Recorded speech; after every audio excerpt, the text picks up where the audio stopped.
இந்த கோயில் ஹராம் அப்படின்ற இந்த ஒரு விஷயம் வந்து நானும் வந்து நிறைய மெசேஜ் வந்து ரிசீவ் பண்ணேன். இன்றைக்கி பார்த்தீங்கன்னா சில புகார்கள் செய்ய போகிறாங்க அப்படின்னு சில விஷயங்கள் போய்கிட்டு இருக்குது. இதை குறித்து வந்து என்ன பார்த்தீங்கன்னா இந்த ரிலீஜியஸ் அஃபேர்ஸ் ஹேண்டில் பண்ணுறதுக்கு வந்து நீங்கள் பார்த்தீங்கன்னா டைரெக்டாக வந்து கமிட்டியான பிரபாடம் இல்லை, அதுதான் உண்மை.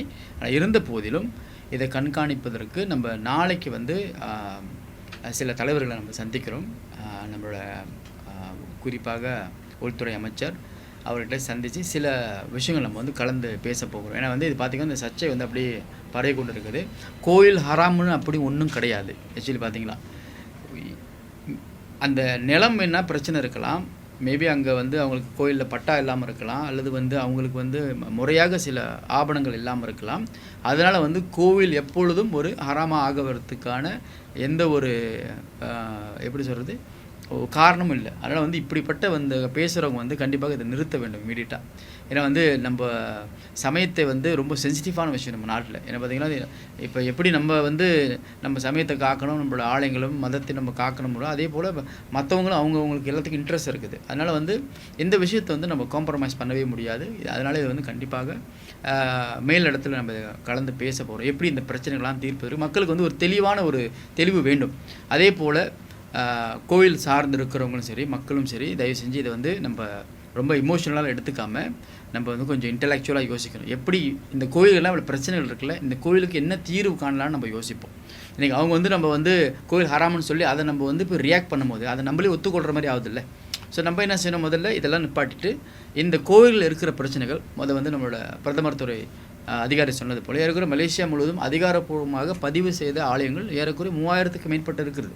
இப்போ நம்ம போய் இப்போ வந்து என்ன செய்யணும்னா நம்ம போய் தேடி பார்க்கணும் எந்தெந்த ஆலயங்கள் வந்து பதிவு செய்யலை, பட்டா இல்லை முறையான இடத்துல வச்சுருக்கிறாங்களா அப்படின்னு சொல்லி நம்ம சில விஷயங்களை வந்து சில முறைப்படுத்த வேண்டியது இருக்குது. So it's very important. ஏன்னா வந்து நீங்கள் வந்து அந்த லேண்டு இன்றைக்கி வந்து, ஆனால் அதையும் தாண்டி சில பேர்கள் வந்து கண்டிப்பாக கோவில் அங்கங்கே வச்சுருக்காங்க. ஏன்னா குலதெய்வம்னு சொல்லி நம்ம காலகாலமாக பின்பற்றின விஷயங்கள் வந்து வீட்டிலையும் இல்லை வந்து அவங்களோட கொள்ளையிலும் சரி, இல்லை அவங்களுக்கு தெரிஞ்ச இடத்துல வச்சுருக்கிறாங்க.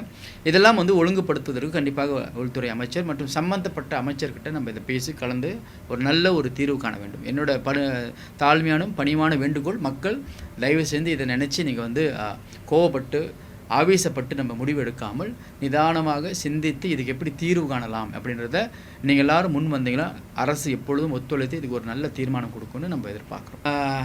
அதாவது சில இடங்களில் பார்க்கும் பொழுது அவங்க வந்து சொந்தமாக வந்து கோயில் கட்டுறாங்க, இருந்தாலும் சொந்த நிலம் இல்லை. ஆனால் இதெல்லாம் வந்து நம்ம எப்படி ஆகுதுன்னா ஒரு சில பேர் வந்து ரொம்ப கேலியாக பேசுகிறாங்க. ஏன்னா வந்து நமக்கு வந்து நமக்கு வந்து இந்த சமய நெறிகள் சில விஷயங்கள் நமக்கு தெரிய வேண்டும்.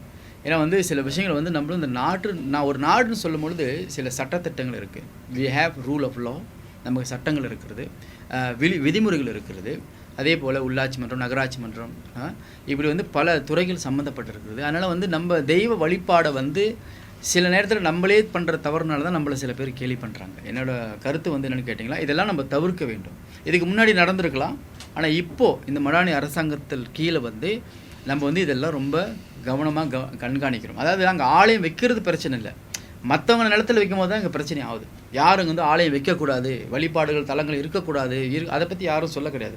மற்றவங்க நிலத்தில் வைக்கிறோம்ல, அங்கே தானே பிரச்சனை ஆகுது. ஏன்னா அந்த நிலத்தின் உரிமையாளர்கள் கண்டிப்பாக அவங்களுக்கு எல்லா அதிகாரமும் உரிமையும் இருக்குது கேட்குறதுக்கு. அப்போ நம்ம என்ன செய்கிறோம், இது மட்டும் சம்மந்தப்பட்டது. ஏன்னா காலகாலமாக இன்றைக்கி நிறைய தமிழ் பள்ளிகளில் கூட நமக்கு நிலங்கள் சொந்தம் கிடையாது. ஏன்னா சில கம்பெனிஸ் கீழே தான் நம்ம ஒன்றும் இருக்குது. பார்த்தீங்களா நீங்கள், பல கம்பெனிகள் அது கீழே தான் நம்மளோட ஸ்கூல்களும் இருக்குது. அதனால் இதெல்லாம் வந்து ஆரம்பத்தில் நம்ம சரிப்படுத்தாத விஷயங்கள். அதே போல் அது வந்து அப்படியே பரவலாக இப்போ கோவிலுக்கும் வருது.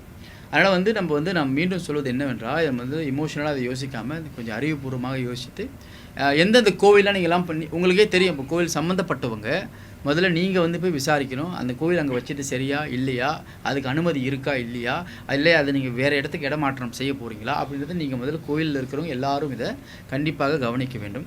கண்டிப்பாக அது மட்டும் அல்லாமல் சம்மந்தப்பட்ட தரப்பு மஹிமா மற்றும் இந்து சங்கம் எல்லாம் இருக்கிறாங்க. கண்டிப்பாக அவங்களோட நம்ம ஒரு கூட்டம் கூடிய விரைவில் நம்ம வந்து அழைத்து அவங்களாம் இதை குறித்து பேச போகிறோம். ஏன்னா வந்து நீங்கள் பார்த்தீங்கன்னா வந்து நமக்கு வந்து ஆலயங்களை முறையாக எப்படி நம்ம வந்து நடத்துறதுக்கு நமக்கு ஒரு ப்ளூ பிரிண்ட் ஒன்றும் கிடையாது. அப்போ வந்து சமீபத்தில் வந்து நம்ம மஹிமா பிரசிடென்ட் டாக்டர் சிவகுமார்கிட்ட பேசும்போது அவங்க வந்து ஒரு ப்ளூ பிரிண்ட் ஒன்று தயாரிக்கிறாங்க. ஒரு ஆலயம் வைக்கணும்னா என்னென்ன விஷயங்கள் வேண்டும், நிலம் இதெல்லாம் இல்லாமல் நம்ம வைக்கக்கூடாது, சரிங்களா. இன்றைக்கி வந்து நம்ம வந்து சொன்னது போல் கோயில் ஹராம் ஒன்றும் கிடையாது. ஆனால் வந்து அந்த நிலம் வந்து நம்மளோட நிலம் இல்லாதனால அவங்க வந்து அப்படிப்பட்ட வார்த்தைகளை யூஸ் பண்ணுறாங்க. அதே சமயத்தில் வந்து இதுக்கு பின்னாடி இருக்கிற அரசியல் காரணமாக சம்மந்தப்பட்டிருக்கிற எந்த தரப்பாக இருந்தாலும் கண்டிப்பாக அரசு தன் கடமைகளுக்கு செய்யும், நடவடிக்கை எடுக்கப்படும். அது வந்து உத்தரவாதம்.